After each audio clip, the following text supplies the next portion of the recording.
Cuma pada malam ini kita terpanggil untuk bersuara selepas kita melihat hiruk pikuk seantero Melaya, dentang-dentung netizen, para pengkomen sosial media yang kini disibukkan dengan kisah poligami seorang pengarah filem, hingga menyentuh pula ulasan itu sampai kepada pribadi Nabi SAW yang jauh mulia, yang ada mengatakan Nabi pun tak adil juga dalam perkahwinan. Ini sudah melampau.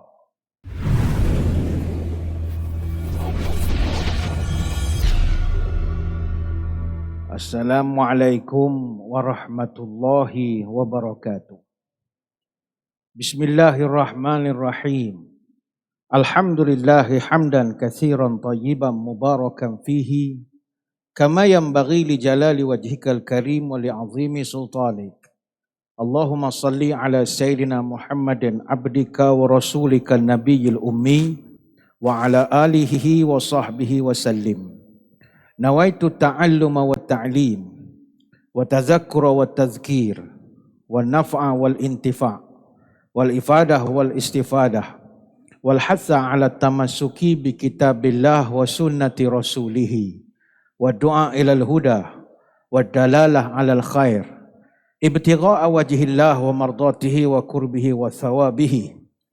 Allahumma radina bi qada'ika wa sabirna ala bala'ika wa auzi'na syukra ni'maika. Ya Allah, jadikan kami redha menerima takdirmu, jadikan kami sabar menerima ujianmu, dan bimbinglah kami untuk sentiasa syukur kepada nikmatmu. Yang dirahmati para pegawai dan sukarelawan Masjid Negeri Sultan Ahmad I Kuantan, seterusnya tuan-tuan guru, para alim ulama, para habaib, muslimin muslimat, hadirin hadirat, tuan-tuan puan-puan, moga-moga dirahmati Allah sekalian. Malam ini kita akan bicarakan satu tajuk seperti yang telah diwar-warkan, iaitu suamiku, suamimu jua.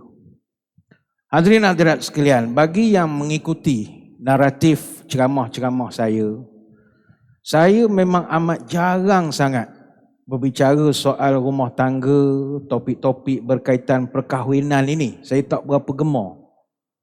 Walaupun saya ada lokus standby untuk nak bercakap dalam soal nikah cerai rujuk, sebab saya dulu adalah pendaftar nikah cerai rujuk untuk daerah Temerloh.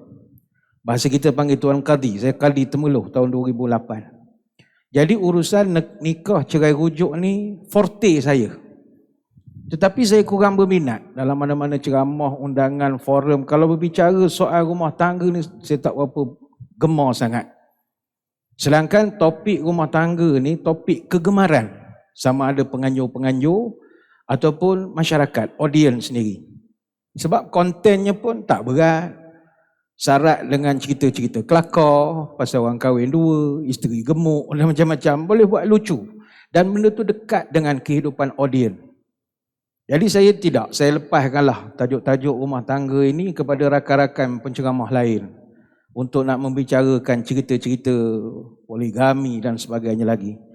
Cuma pada malam ini kita terpanggil untuk bersuara selepas kita melihat hiruk pikuk seantero Melaya, dentang-dentung netizen, para pengkomen sosial media yang kini disibukkan dengan kisah poligami seorang pengarah filem, hingga menyentuh pula ulasan itu sampai kepada pribadi Nabi SAW yang jauh mulia, yang ada mengatakan Nabi pun tak adil juga dalam perkahwinan. Ini sudah melampau.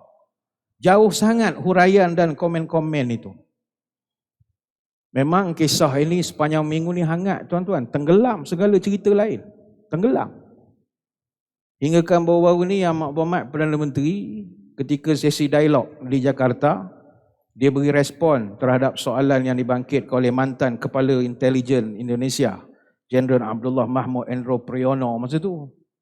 Ketika dia jawab, dia nak rujuk kepada Tengku Zafrul, Menteri Ekonomi kita. Tengku Zafrul jadi Tengku Samsul. Sebut salah juga. Itu boleh tanya Tengku Samsul. Samsul celah mana banyak cerita itu agak. Cerita bola pun tenggelam. Semi final second leg Piala Mitsubishi Electric AFF 2002 Malaysia lawan Thailand. Tak timbul sangat cerita itu dek kerana badai kisah ini. Ya, kita tak nafi hal rumah tangga terutama menikah seorang lagi poligami ni bagi kaum Hawa dia sangat sensitif. Sebab itu orang lelaki menggelaukan madu, tapi orang perempuan menggelaukannya racun. Cuma nasihat kita kepada para netizen di luar sana yang komen melampau-lampau kadang-kadang. Pertama, jangan benci ataupun anti kepada institusi poligami. Kalau awak ada masalah dengan ayah awak, toki awak, kawan-kawan awak yang poligami, jangan sabit semua. Kerana poligami betapa buruk pun pada penilaian kita, ada sisi baik, itu memang banyak. Mungkin dia kata, tak ada yang baik, semua tak molek belaka. Tuan-tuan puan-puan, saya percaya di dalam Dewan Semayang malam ini, ada di antara tuan-tuan puan-puan lahir daripada sistem poligami. Mungkin ayah tuan-tuan tak poligami, moyang kita dulu. Dulu moyang kita, isteri 3-4 orang, Kuantan seorang, Pekan seorang, Temeloh seorang. Maka kita adalah produk poligami.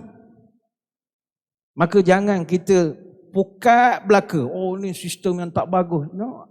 Ada sisi bagus dan kita tak berajak pun nak mempertahankan benda ini. Tetapi jangan dihina sistem itu. Yang kedua, kita nak nasihatkan kepada para netizen kita. Agama kita ni ajar, kalau orang dapat nikmat, kita kena tumpang gembira. Orang dapat kejayaan, kita tumpang gembira dengan kejayaan dia. Itu agama menyuruh.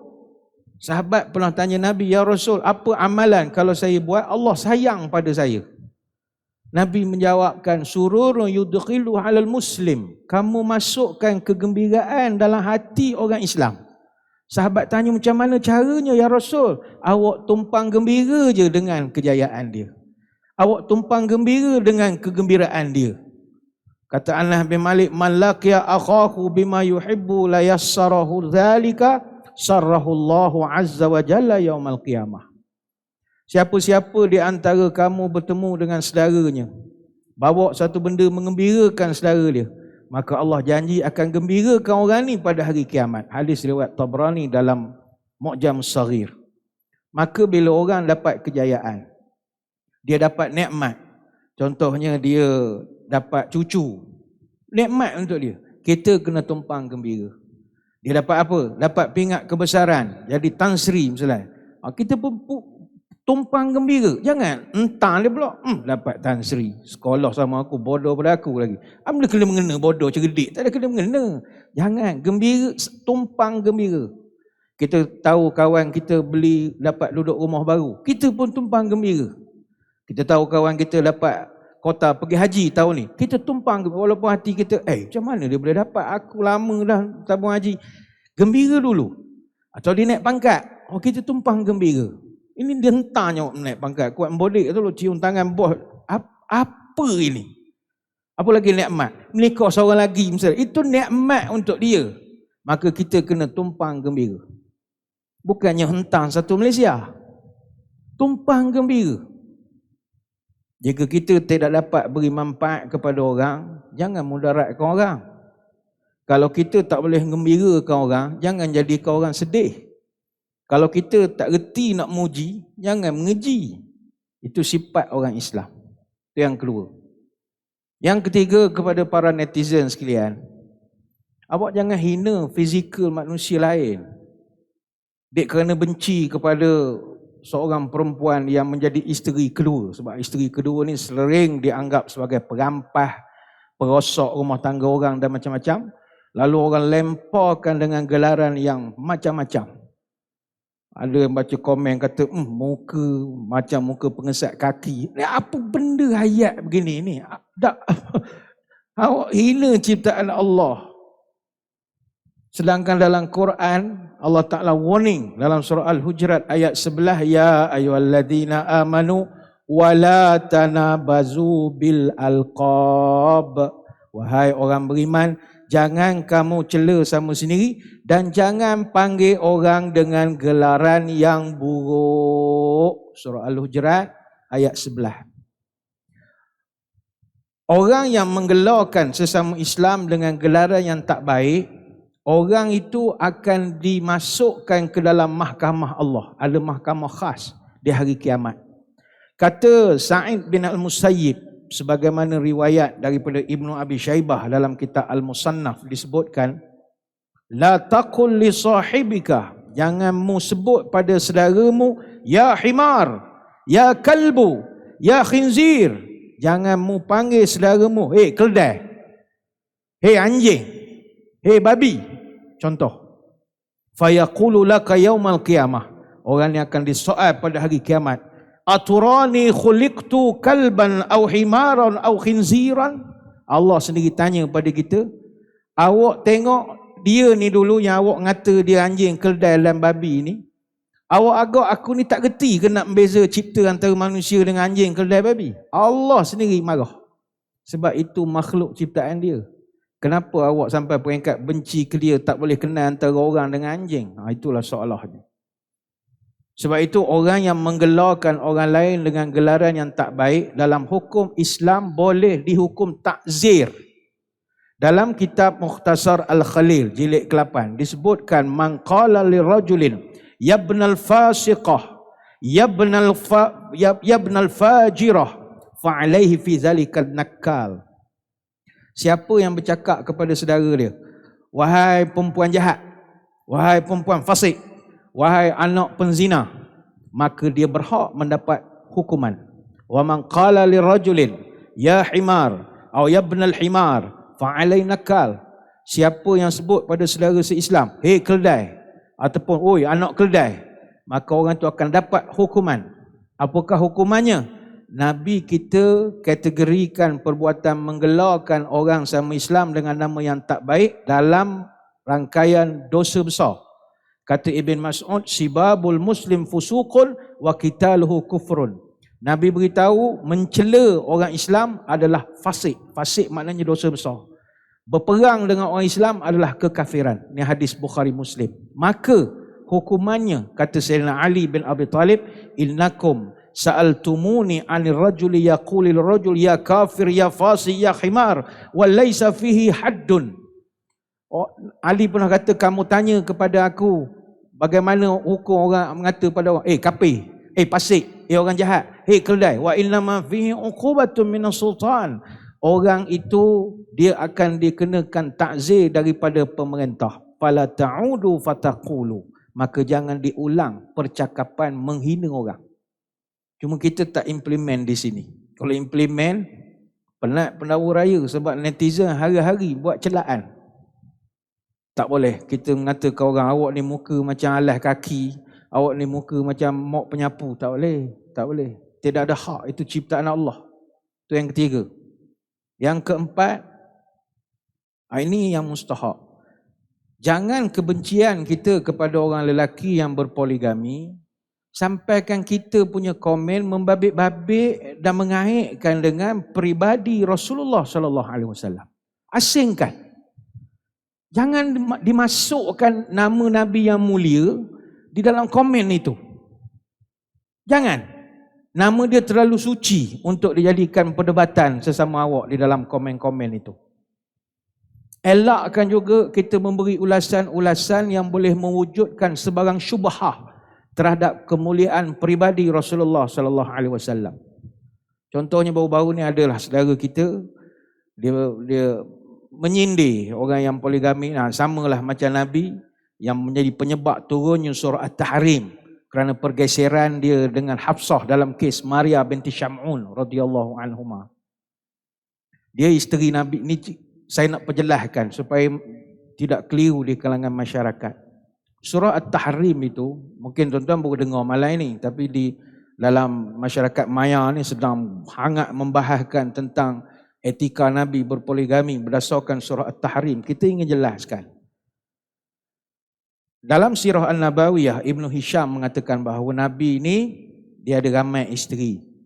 Isteri pertama Siti Khadijah, isteri kedua Saudah binti Zam'ah, Isteri ketiga Aisyah binti Abu Bakar, isteri yang keempat Hafsah binti Omar, isteri yang kelima Zainab binti Khuzaimah, yang keenam Ummu Salamah, yang ketujuh Zainab binti Jahash, yang ke-8 Juwairiyah binti Al-Harith, yang ke-9 Sofiyah binti Huyai, yang ke-10 Ummu Habibah binti Sufyan, yang ke-11 Maimunah binti Al-Harith, dan isteri yang terakhir Maria Al-Qibtiyah.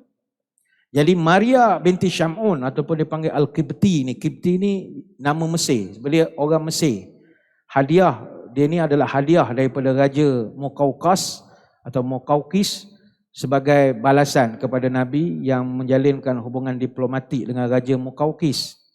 Jadi dengan Maria binti Syam'un atau dipanggil dengan Maria Al-Qibtiyah ini, Nabi dapat seorang anak, iaitu namanya Ibrahim, tapi tak dan umur 18 bulan dah meninggal dunia, dan dia kahwin dengan Nabi 3 tahun, Nabi wafat.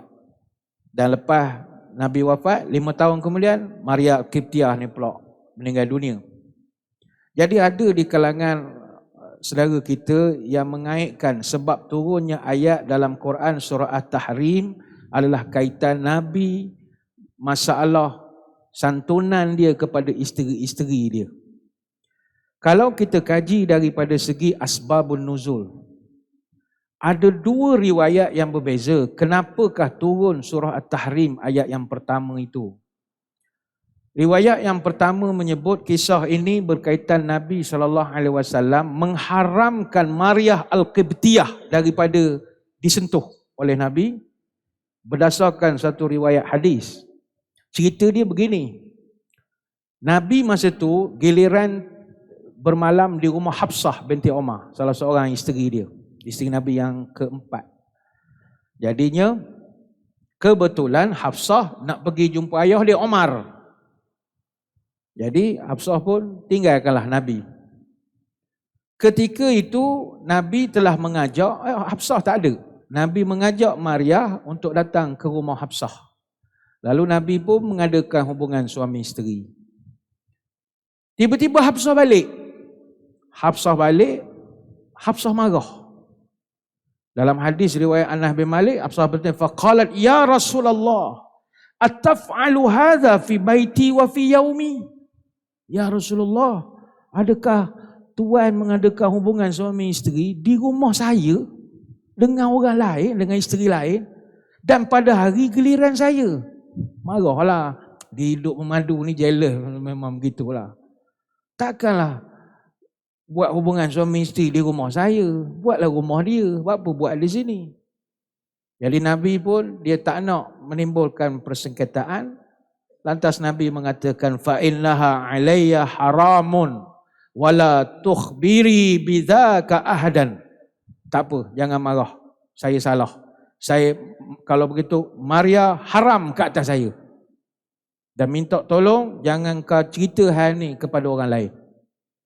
Hadis ini daripada Anas bin Malik, riwayat An-Nasa'i. Imam An-Nasa'i masukkan dalam satu bab kitab, dalam satu kitab Ashratun Nisa, kitab bab menggauli isteri. Dia buat satu bab khusus dipanggil Babul Ghairati, bab cemburunya seorang wanita. Ini hadis nombor 3897. Satu sebab. Jadi ini yang dijadikan sebagai satu cerita sekarang ni, nak menunjukkan peribadi Nabi pun di rumah isteri bawa isteri lain lah kadang-kadang. Awak tak boleh kaitkan itu dengan apa berlaku sekarang, tak ada kena-mengena. Sebab nuzul At-Tahrim bukan kerana itu saja. Dalam riwayat yang kedua, Nabi ditegur oleh Allah kerana dia mengharamkan madu. Ada satu riwayat kata Aisyah, kana Rasulullah sallallahu alaihi wasallam yashrabu asalan inda Zainab binti Jahash wa yamkusu indaha. Dalam hadis Bukhari disebut, hadis sahih, Nabi dia gilirkan isteri. Bila tiba giliran rumah Zainab binti Jahash, Nabi selalu diberi oleh Zainab minum madu. Zainab ni dia ada banyak koleksi madu-madu yang bagus-bagus, dia bagi madu. Jadi Aisyah ni dengan Hafsah dia sepakat, dia berpakat sama dia, kita kenakan Nabi sekali-sekali, nak bergurau, kita kenakan Nabi. Nak buat apa? Gini, siapa-siapa antara kita kalau jadi orang pertama jumpa Nabi lepas dia balik rumah Zainab, kita kenakan dia. Kebetulan Nabi jumpa dengan Aisyah. Bila Nabi sampai, Aisyah pun kata, "Ya Rasul, akalta maghafir? Inni ajidu minka riha maghafir." Ya Rasulullah, tuan tadi di rumah Zainab makan apa? Nabi kata, "Kenapa?" "Macam bau maghafir." Maghafir ni sejenis bau macam getah. Getah tak berapa sedap bau dia. "Saya bau maghafir ni daripada mulut tuan." Maka Nabi kata, "Tak la, walakinni kuntu ashrabu asalan inda Zainab binti Jahash." Saya tak makan buah maghafir. Maghafir ni agak macam kita ni buah kedah lah agak. Tak tahu kenal tak buah kedah budak-budak muda ni. Macam kedah, bau memang kau betul. Nabi kata, tak, saya tak makan maghafir. Saya makan madu. Saya minum madu di rumah Zainab. Aisyah kata, "Madu apa bau? Expired agak. Kuat bau ya Rasulullah." Nabi susah hati. Maka katanya, "Falan a'udu lahu." Tak apalah kalau gitu, saya takkan minum dah madu selepas ini. Hadis Bukhari. Jadi disebabkan percakapan Nabi itu, turun surah Tahrim ayat 1. "Ya ayuhan nabiyyu lima tuharrimu ma ahallallahu lak. Tabtaghi mardata azwajik. Wallahu ghafurur rahim." Wahai Nabi Muhammad, mengapa kamu haramkan benda yang aku halalkan? Maknanya madu, benda halal. Kenapa kamu haramkan? Tabtaghi mardata azwajik. Adakah kamu, tabtaghi ni makna mencari. Marda tu keredaan. Azwajik, isteri. Adakah kerana kamu takut bini? Ayat mudah cakap bahasa kita. Bapa mu haramkan madu? Takut bini. Tuhan tegur Nabi. Wallahu ghafurur rahim. Tapi aku maha pengampun lagi maha penyayang. Surah Tahrim ayat 1. Jadi kita nak jelaskan sebab nuzul ayat itu. Saya dulu pengkhususan saya dalam masa di Al-Azhar bilang tafsir Quran. Dan saya berpandangan bahawa sebab nuzul At-Tahrim ayat 1 adalah kerana riwayat Aisyah dengan madu, bukan kerana masalah Maryah Al-Qibtiyah. Dan ini juga adalah pendapat yang diberikan oleh Imam Ibn Katsir di dalam tafsirnya ketika menafsirkan ayat pertama dalam surah At-Tahrim ini. Kata Imam Ibn Katsir, kisah yang pertama yang kita ceritakan pasal Maryah tadi itu gharib, kata dia, agak ganjil sikit. Dan yang sahihnya adalah kisah yang kedua, iaitu Nabi ditegur oleh Allah kerana mengharamkan madu ke atas dirinya, kerana ia adalah riwayat yang dibawakan oleh Bukhari di dalam sahihnya. Ini boleh rujuk tafsir Ibn Katsir jilid ke-8 muka surat 182. Jadi kita jangan terikut dengan pemahaman bahawa nak mengaitkan memang orang lelaki semua begitu. Nabi itu pun dulu pun penuh dengan Hafsah. Jangan begitu. Tak ada kena-mengena. Tak ada kena-mengena dia punya naratif itu tadi. Sebab bagi kita umat Islam yang sayang pada Nabi, Nabi kita ni sentiasa jadi panduan dan contoh. Termasuklah dalam hal berpoligami. Tuan-tuan, Nabi ni bukan orang poligami macam selok sangat nak poligami, tidak. Berdasarkan fakta, Nabi bermonogami jauh lebih lama berbanding poligami. Nabi bermonogami, makna beristeri seorang selama 25 tahun dengan Khadijah. Dan Nabi berpoligami hanya 10 tahun saja. Sebagaimana yang dibawakan oleh Aisyah, Nabi tidak pernah memadukan Khadijah sampailah Khadijah meninggal dunia. Hadis riwayat Imam Muslim. Cinta pertama Nabi kepada Khadijah kekal sepanjang hayat tanpa Nabi menambah isteri.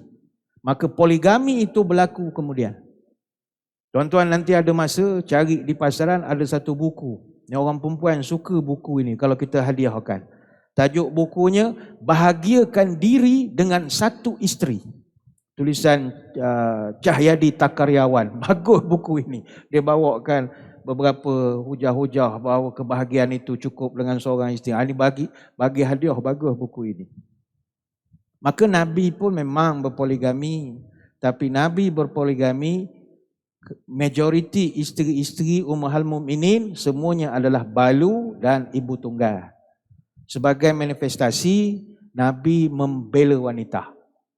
Dia hikmah menghawini ibu tunggal ni banyak.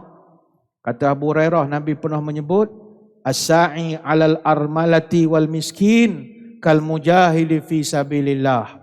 Wa ahsibahu qal wa kal qa'imil ladzi la yaftur wa kas-sa'imil ladzi la yuftiru. Hadis Bukhari Muslim. Orang yang jaga kebajikan armalah. Armalah ni ibu tunggal. Siapa yang jaga kebajikan ibu tunggal dan juga orang-orang miskin, samalah dia sedang berjihad fi sabilillah. Dan dalam riwayat yang lain menyebut kal qa'imil ladzi la yaftur wa kas-sa'imil ladzi la yuftir.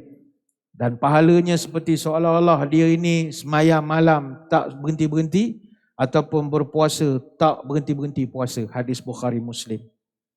Jadi kita jangan mencalorkan imej Nabi dengan pahaman-pahaman kita yang kurang tepat. Balik kepada cerita Nabi tadi. Adakah Nabi bila berpoligami dia tidak diuji? Kalau ada di kalangan tuan-tuan malam ni sedang diuji dengan poligami, you are not alone. Satu dunia sama je masalah. Cuma orang lain tu dia popular, jadi dia terkenal lah kisahnya orang cerita.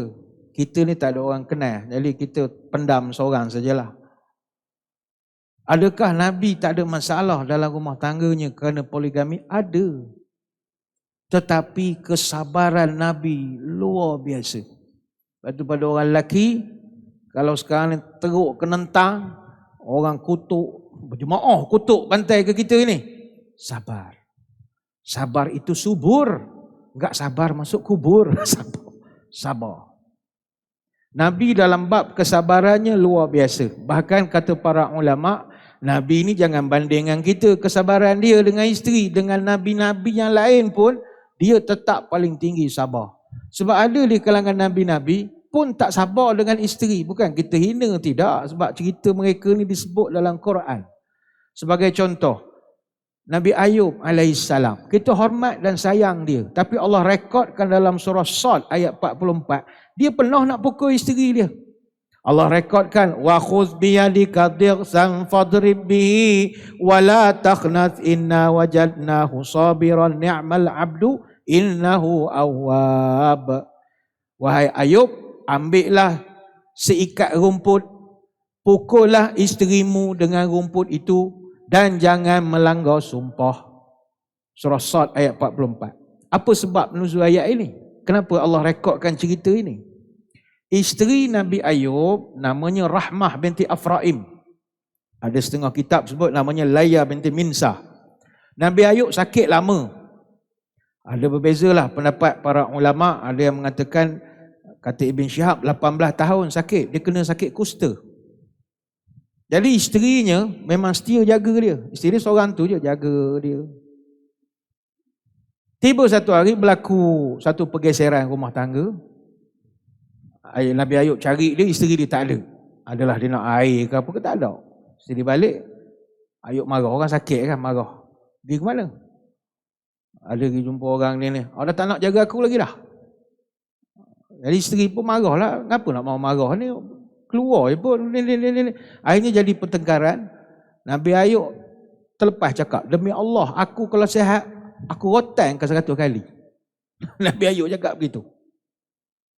Ada setengah lagi riwayat menyebut, isteri dia tanya kepada Nabi Ayub, bang, abang ni Nabi, cuba angkat tangan berdoa pada Allah, minta sembuh. Ini dok, biar je sakit, abang doa mustajab. Nabi Ayub macam sensitif dengan permintaan tu. Dia kata, awak tak nak jaga aku lagi ke? Aku sakit berapa tahun? Aku sihat berapa tahun? Yang sihat awak tak nak kira. Aku sakit berapa tahun? Awak tak nak jaga aku, sudahlah. Aku kalau sihat, aku rotan ke 100 kali. Demi Allah, dia sumpah. Jadi takdir Nabi Ayub sihat. Allah ingatkan balik, Ayub, engkau dah petik nama aku, engkau dah jual nama aku, nak rotan macam-macam, kena buat. Nabi Ayub sudah, takkan nak rotan 100 kali. Allah Maha Penyayang, tak apalah. Awak ambil je rumput sikat, segenggam, awak rotan je lah. Aku kira 100 kali je lah. Sampai begitu. Dia cerita Nabi Ayub ni panjang lah, kan jadi cerita Nabi Ayub pula. Tuan-tuan nak lebih lanjut, dalam Quran ada banyak, ada 5 kali Allah Ta'ala ceritakan kisah Nabi Ayub ini dalam surah Nisa ayat 163, surah Al-An'am ayat 84, surah Al-Anbiya ayat 83 sampai 84, surah Sad ayat 41 sampai 44. Maaf, bandingkan dengan Nabi SAW. Tuan-tuan kata dengar ceramah, pernah tak Nabi pukul atau niat nak pukul pun isteri dia? Gila. Tak ada. Sabar dia tinggi. Padahal isteri Nabi lebih ramai daripada Nabi Ayub. Berapa isteri Nabi? Kata Anas bin Malik, kana lin Nabi tis'un niswatin. Nabi ni ada 9 isteri. Ni hadis sepakat Bukhari Muslim. Cuma kata ulama, umumnya jumlah isteri Nabi ada 11. 2 orang meninggal masa Nabi masih hidup, 9 yang hidup selepas Nabi wafat. Dan 6 orang isteri Nabi adalah Arab Quraisy. Khadijah, Saudah, Aisyah, Hafsah, Ummu Salamah, Ummu Habibah. 4 orang isteri Nabi adalah Arab tapi bukan Quraisy. Zainab, Juwairiyah, Zainab binti Khuzaimah dengan Maimunah binti Al-Harith. Dan ada seorang isteri Nabi bukan Arab, Safiyah binti Huyai. Ini orang daripada keturunan Yahudi, Khaybar. Sebab itu Nabi ni isteri ramai. Tapi tuan-tuan, Nabi ni dulu nikah sekali buat, kahwin sampai ke lahat. Nikah sekali sudah, kahwin sampai ke tanah. Nikah sekali jadi, kahwin sampai ke mati. Kita sekarang pagi bernikah, petang berpisah. Pagi bernikah, petang bertingkah. Pagi bernikah, petang minta pasah. Pagi bernikah, petang menyalah. Pagi bernikah, petang menyanggah. Belum hilang inai di jari, sudah bertengkar tiap hari. Belum hilang inai di tangan, cakap dah pakai tangan. Belum hilang merahnya inai, suami isteri dengar-dengar dah pun bercerai. Oh, mungkin kata dia kan Nabi, mestilah dia boleh jaga. Tak, rumah tangga Nabi diuji sebab bila poligami mesti ada masalah. Orang poligami mesti ada masalah. Saya dulu masa jadi kadi, katakanlah ada orang datang. Tuan kadi esok datang nak khidmat runding cara, nasihat, khidmat nasihat. Dia pun datang. Saya tanya sepatah je, abang nak mengadu kes apa? Saya ni poligami ustaz. Poligami? Sekejap. Abang tak payah cerita, biar saya cerita masalah abang. Saya pun ceritalah masalah poligami ni begini, gini, ni, isteri pertama gini, isteri kedua gini, keluarga gini, anak ni. Habis. Dia akan beritahu pada saya, mana ustaz tahu masalah saya? Itu bukan masalah awak. Sama, satu dunia masalah, serupa itu. Orang poligami sama saja. Lepas itu jarang kadi kahwin dua. Sebab komen dengan masalah orang pun pening lah. Semua masalah. Ada yang bagus, rezeki lah. Ada yang bagus, yang rezeki sungguh. Rumah tangga Nabi diuji. Isteri Nabi, dia ada geng. Dia ada klik-klik dia juga. Dalam riwayat daripada Aisyah, riwayat Bukhari Muslim, isteri Nabi terbagi pada 2 kumpulan. Geng pertama, Aisyah, Hafsah, Safiyah, Saudah. Ini satu geng. Geng kedua, Ummu Salamah and the gang. Dia ada 2 kumpulan. Ada masa bergaduh. Ada masa muka cemburu dan bagai-bagai. Tapi ketika isteri Nabi nusyuz, isteri Nabi marah, meninggi suara, Nabi tak terus marah, Nabi tak terus pukul. Bukan cara dia. Nabi sangat sabar. Baik itu pada para suami, sabar. Tak adalah ayat kita boleh nasihat, sabar je lah. Dia 3 bulan je, lepas tu okey lah. 3 bulan ni pening sikit lah, adjustment. Lepas tu lepas 3 bulan dia okey. Malaysia ni pun netizen viral ni 3 bulan je. Lepas tu orang lupa dah. Orang lupa. Banyak benda lain lagi orang nak ngumpat agak. 3 bulan je, lepas tu habis lah. Cuma 3 tahun pertama dia steady lah. Masuk tahun keempat dia akan panas mulalah. Itu proses biasa. Yang penting sabar. Baik tu orang tua-tua, orang Jawa dulu. Dia kata awak kalau nak kahwin dengan orang perempuan, orang lelaki ni, dia kena ada 5 nga, dia panggil 5 nga. Ngomahi, ngingoni, ngeloni, ngayemi, ngayomi. Salah satunya adalah ngayemi. Ngayemi ni dia mesti damai. Dia memberi kedamaian. Jadi suami hendaklah adil, kasih merata besar dan kecil. Jadi suami hendaklah awas kerana syaitan banyak mengipas. Jadi suami hendaklah cerdik supaya perahu tidak terbalik. Jadi suami hendaklah pandai supaya tidak bercerai-berai. Jadi suami kena senonoh supaya hidup tidak bergaduh. Jadi suami hendaklah sabar supaya hidup tidak siang malam bertengkar. Pada isteri pun sama. Jadi isteri muliakan hati, taat setia pada suami, tahu membela, pandai memberi, tahu menimbang, berlapang hati. Kepada mertua bermanislah muka, ke ipar duai berbaik sangka. Suami isteri luruskan hati supaya hidup bercerai mati. Ini nasihat orang tua-tua. Nabi kalau dia bergaduh dengan isteri, apa dia buat? Ini tuan-tuan boleh ambil. Nabi kalau dia marah pada isteri dia, kecil hati, merajuk ke apa ke, Nabi akan menjauhi isterinya. Berapa lama? Dalam riwayat Bukhari disebut sebulan. Nabi pernah menyebut, alaitu minhunna syahran. Aku mengilak isteriku selama sebulan. Katalah bergaduh. Nabi dia tak nak pening. Dia akan mengundur diri selama sebulan. Dia mengalah. Dalam riwayat menyebut Nabi mengalah dengan tinggal di kandang unta. Dalam riwayat lain, Nabi tinggal dalam satu bilik khas yang dipanggil sebagai khazanah. Itu Nabi. Nabi tidak pernah halau isteri dia daripada rumah. Naik tangan, pukul, suruh dia balik rumah mak ayah, tak. Bergaduh, kawan keluar sekejap. Bagi redakan keadaan. Kalau istilah sekarang ni, barangkali suami tu dia blok lah nombor isteri dia sementara. Tapi orang Malaysia ni tak boleh. Dengar suami blok nombor isteri, satu Malaysia kutuk berjemaah. Sedangkan itu cara untuk nak meredakan ketegangan. Baik, itulah Nabi ni terlalu mulia untuk kita nak jadikan dia sebagai contoh tak baik. Banyak contoh baik yang Nabi ajarkan pada kita.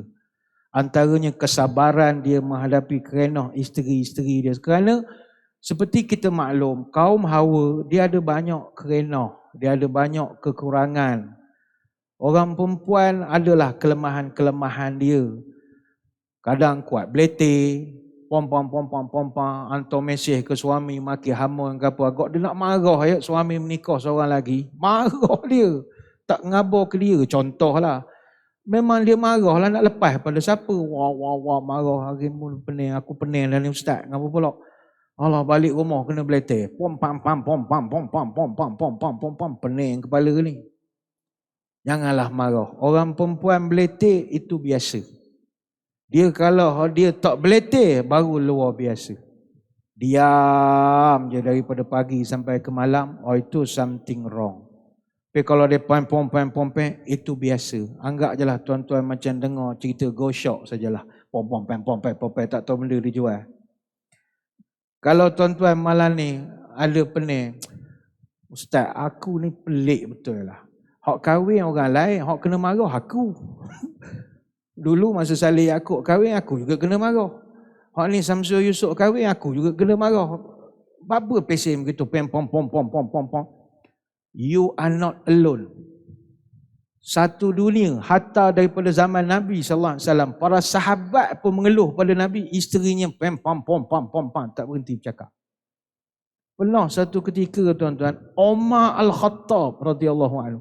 Umar ni la ilaha illallah. Umar ni punyalah garang sampai Nabi sebut, Umar, kalau engkau lalu di sebatang jalan, kalau jalan tu ada setan lari nampak engkau. Punyalah hebatnya Umar Al-Khattab. Tapi satu hari Umar datang jumpa Nabi. Ya Rasulullah, kunna ma'syar Quraisy naglibun nisa'a falamma qadimna 'alal ansar idza qaumun taglibuhum.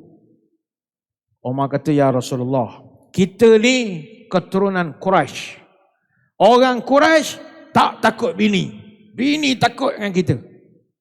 Banding dengan orang Ansar, takut bini belaka. Bini tak bagi keluar, tak keluar. Bini suruh duduk. Takut ke bini belaka. Fatafiqa nisa'una ya'khudna min adabi nisa'il ansar. Masalah sekarang ya Rasulullah, isteri-isteri kita yang asalnya takut ke kita. Sejak kita hijrah duduk di Madinah ni, isteri kita ni dah mula berkawan dengan isteri-isteri orang Ansar.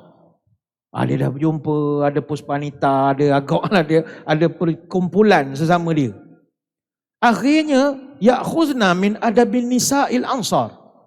Akhirnya saya nampak isteri kita dah ada pandai mengikut perangai bini orang-orang Ansar hak garang-garang ini ya Rasulullah. Fasakhibtu 'ala imra'ati faraja'tani fa ankartu an turaji'ani. Saya pernah tegur isteri saya. Dia nak keluar, saya tak bagi. Lepas tu saya tegur, dia berani jawab. Dia dah pandai menjawab. Dia dah melawan. Saya marah pada dia. Awak melawan cakap aku. Isteri dia boleh jawab pula. Apa sebab awak nak marah-marah? Nabi pun tak marah kalau isteri dia marah ke dia. Maka Umar kata, ya Rasulullah, ni saya nak tanya ikhlas. Memang tuan pun kena juga ke? Dalam riwayat fatabassama Nabi. Nabi pun senyum je lah. Mana serupalah kita. Mana kena, itu biasa. Jadi Rasulullah jadikan tu satu masalah. Ada kata, saya pening Ustaz, mesej isteri, ajak bercerai pula dah, aku pening kepala. Apa salah ke Ustaz, saya menikah seorang lagi, sampai nak minta cerai apa semua. Ginilah tuan-tuan sekalian. Negara kita ni negara hukum. Ada undang-undang. Ni bukan negara sosial media, ni bukan negara hukuman internet. Tak. Kita ada undang-undang, negara hukum. Kalau seorang isteri nak minta cerai pada suami, ada saluran. Bukan dengan Facebook, bukan dengan Instagram, TikTok, buat live apa tak. Ada saluran undang-undang. Katalah isteri kata, saya minta cerai, dia tak nak ceraikan saya. Don't worry. Kita ada undang-undang yang membolehkan isteri mohon cerai fasakh. Ini macam ngajar pula, tapi ni untuk menyelesaikan masalah. Kalau rasa dah tak boleh pergi, nak cerai juga, suami pula tak nak lepas, cerai fasakh. Cerai fasakh ni dia ada dalam enactment di seluruh negara. Macam contoh di Pahang, di mana semua ada. Kalau di Selangor, dia ada enactment undang-undang keluarga Islam Selangor yang memperuntukkan bahawa seorang perempuan berhak untuk mendapat perintah untuk membubarkan perkahwinan. Dia panggil fasakh. Sama ada kerana satu alasan atau lebih daripada alasan. Dia ada beberapa sebab seorang isteri itu boleh mohon cerai. Ini untuk perempuan boleh ambil pelajaran lah. Kalau ada kawan-kawan kita yang menangis, cerita sokmo suami dia begini-begini, minta cerai, suami tak nak cerai. Kalau nak juga pisah, minta fasakh. Apa sebab-sebab yang boleh menjadikan minta fasakh? Nombor satu, apabila tidak diketahui di mana suami berada selama tempoh lebih pada setahun. Dia panggil gantung tak bertali. Boleh minta fasakh. Yang kedua, apabila suami telah cuai, tidak beri nafkah langsung selama 3 bulan. Beza negeri, beza enactment lah. Sebab yang ketiga, apabila suami telah dihukum penjara selama tempoh 3 tahun atau lebih, boleh mohon fasakh. Tapi kalau sabar, nak bagi dia peluang bertaubat, tak ada masalah, itu lagi bagus. Yang keempat, kalau suami tidak memberi nafkah batin tanpa alasan munasabah selama setahun. Setahun, bukan sebulan, setahun. Sebulan sabarlah dulu. Setahun dulu, kasih can. Mungkin dia tak sihat, dia tengah berubat apa semua. Yang ketiga, apabila suami telah mengalami satu keadaan masalah kelelakian yang dipanggil sebagai al-fucuk al-arwah. Al-fucuk al-arwah. Al-fucuk al-maut. Ini tuan-tuan tekalah sendiri apa maknanya. Boleh minta fasakh. Mana dak awak cetong, dak awak setahun barah. Nikah apa begitu? Dia kahwin ni kena ada 3 ras. Pertama waras, yang kedua berah. Yang ketiga hak satu lagi. Tak ada hak satu lagi, nikah buat apa? Minta fasakh. Tak buat cetong. Yang keenam, kalau suami telah jadi gila selama 2 tahun atau sedang mengidap penyakit vitiligo ataupun penyakit-penyakit kelamin yang boleh berjangkit, boleh minta fasakh. Negara undang-undang.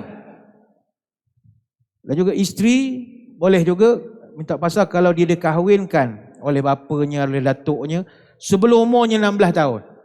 Ataupun menolak perkahwinan itu sebelum capai umur 18 tahun dan dia belum disetubuhi oleh suaminya. Ini kahwin paksa apa semua. Yang ke-8, apabila suami itu menganiaya isteri dia. Menganiaya ni yang banyak isteri bawa pergi ke mahkamah. Menganiaya ni biasa menyakiti ataupun menderita kehidupan isteri dengan perangai dia, ataupun suami dia berkawan dengan orang perempuan jahat, perangai keji, ataupun dia cuba memaksa isteri dia hidup cara lucah, cara tak elok, ataupun dia melupuhkan harta isteri dia ataupun melarang isteri dia daripada menggunakan haknya dari segi undang-undang terhadap mana-mana harta, ataupun dia menghalang isteri daripada menjalankan kewajipan agama, pergi haji tak boleh, pergi ke Mekah, tak ada benda boleh. Ataupun, ini banyak digunakan, dia mempunyai isteri lebih daripada seorang, tapi dia tidak melayani isteri secara adil. Adil bukan pada pandangan mata awak, mengikut hukum syarak. Itu yang ke-8. Yang ke-9, boleh minta fasakh, itu walaupun 4 bulan telah berlalu tapi isteri masih belum disetubuhi oleh suami secara sengaja.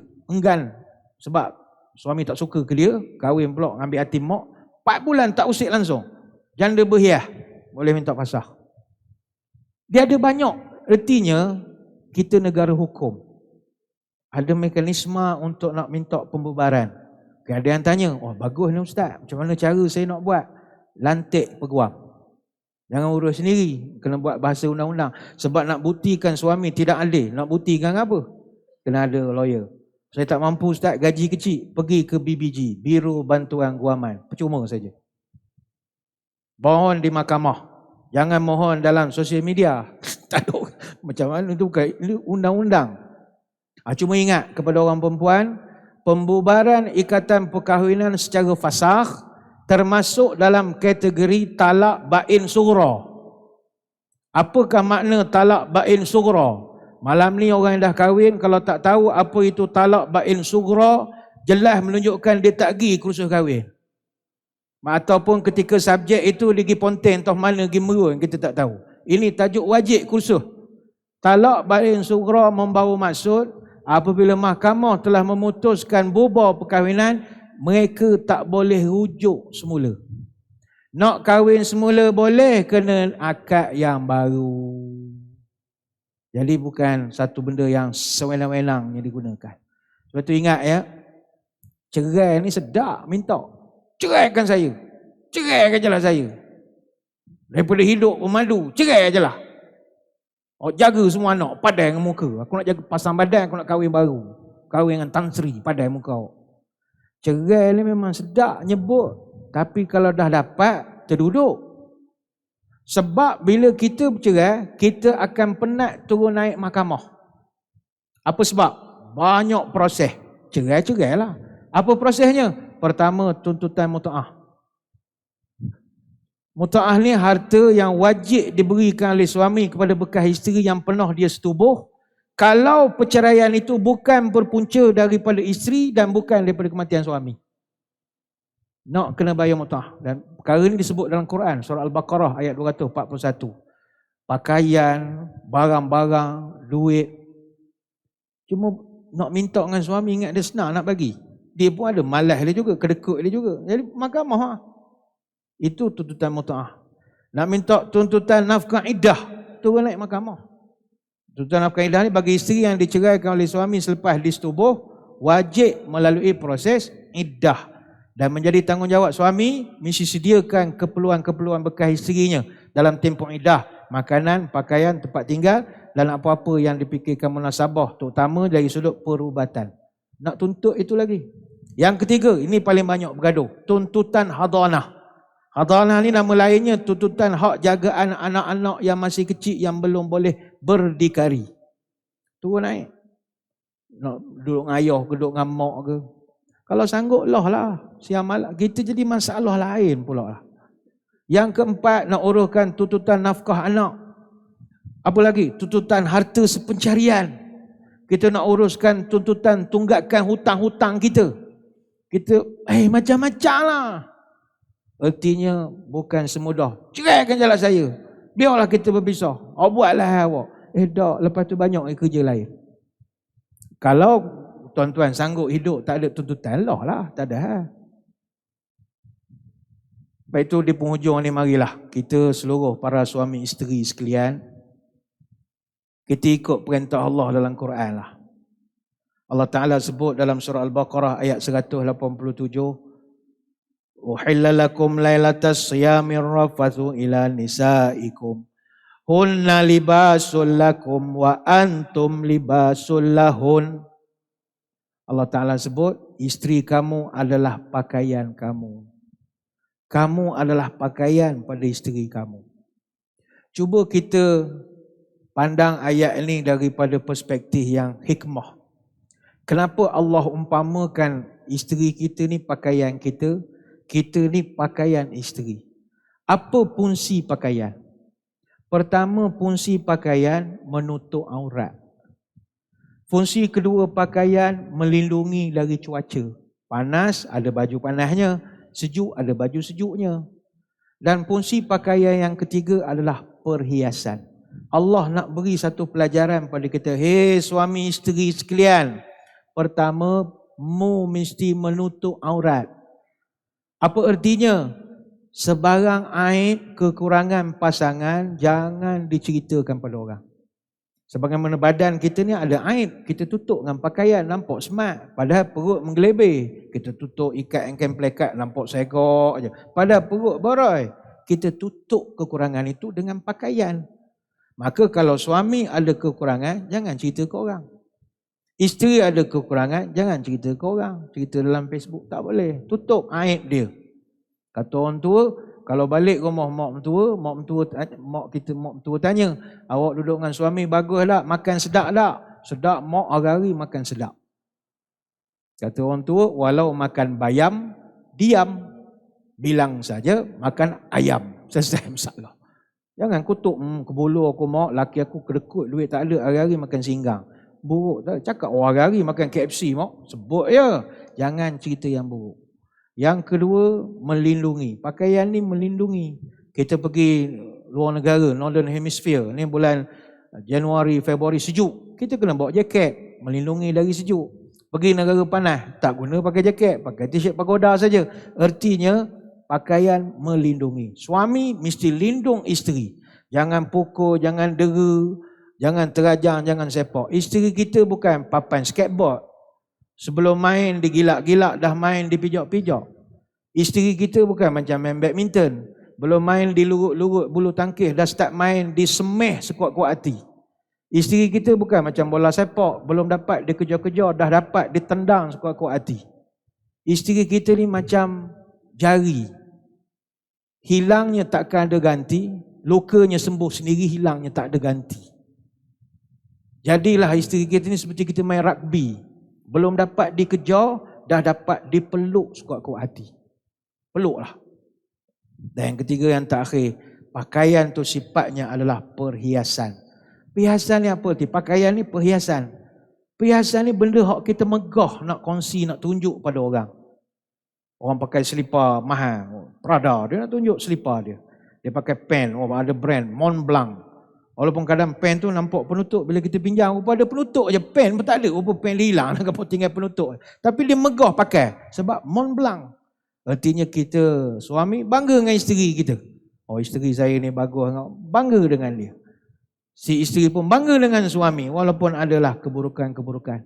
Janganlah didedahkan keburukan itu, apatah lagi dengan anak-anak. Pokmu jap nikah baru tak balik dah rumah. Anak pun jadi, ya mak, memang ya mak. Dia tak hormat esok pada bapak dia. Bapak pun gitu, jangan buruk ke mak. Mak engkau ni badan dengan punggung, pinggang dengan punggung, tak tahu mana gemuk tu. Mak engkau papa. Dia tak hormat pada mak dia. Maka moga-moga apa yang kita bahaskan pada malam ini bolehlah menjadi panduan kepada kita bersama. Bahawa dalam rumah tangga pasti ada masalah. Tapi baliklah kepada panduan Al-Quran dan Sunnah seperti mana yang ditunjukkan di dalam hadis dan ayat-ayat Al-Quran.